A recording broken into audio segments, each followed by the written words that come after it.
Hey, good morning, you guys. So, I don't normally do this. This is really weird for me, but I've had so many people that I've talked to that are really concerned about rising interest rates and home prices.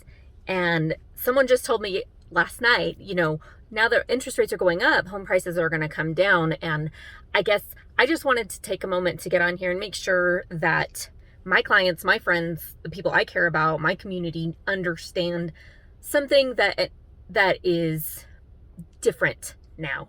And given our situation financially with the current interest rates and inflation and all of that, I don't know that everybody's really aware or has seen anything like this before. So just wanted, full disclosure, I am not a financial planner.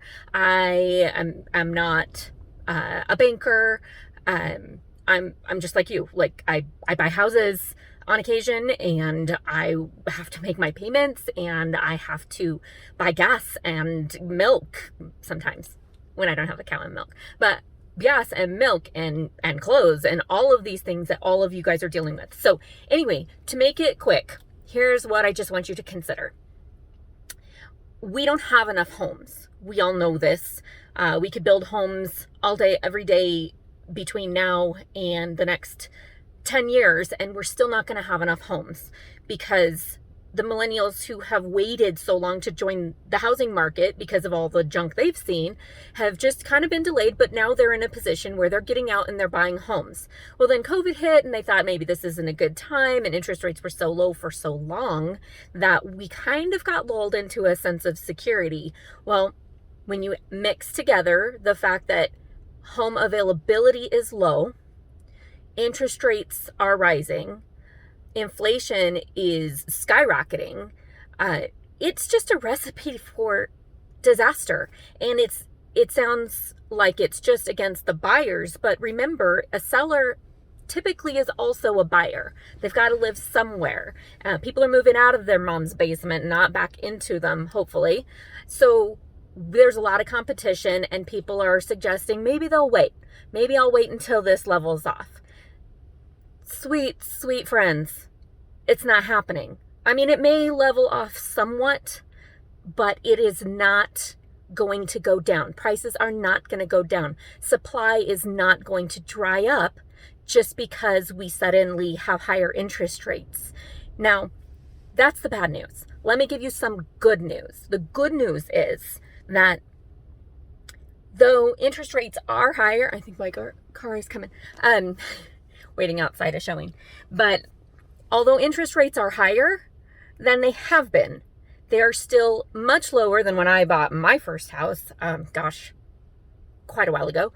I think I paid 7.5%, and I thought I did a great deal. Okay, so sorry, I had to get through that showing. A little windblown here. But where I was going with all of that is just to say, property values are going to stay steady, or they're going to rise as inflation increases. The property sticker prices will probably also increase along with that inflation.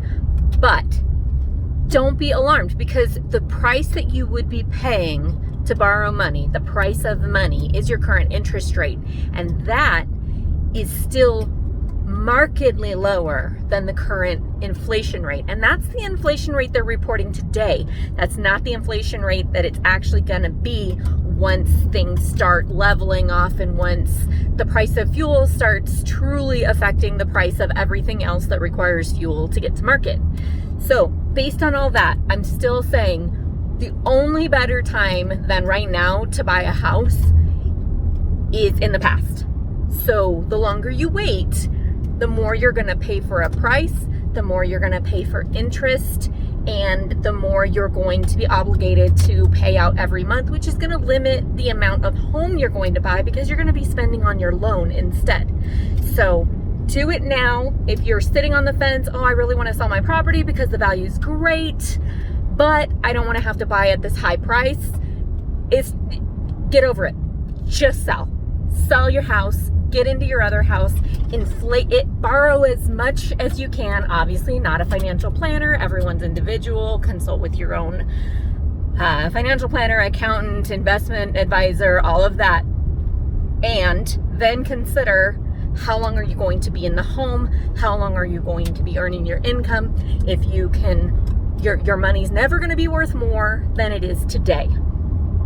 So use that money in your cash flow for your daily expenses and utilize that credit and that still relatively low interest rate to buy the nicest home you can get, because the nicer the home, the more it's going to appreciate over time. So don't lose heart. Just sell and buy, and do it now or very soon. And if you have any questions and you need any advice, or you want to just throw it around and talk it over, give me a call. But right now, I'm going to go back to driving. Okay, see ya.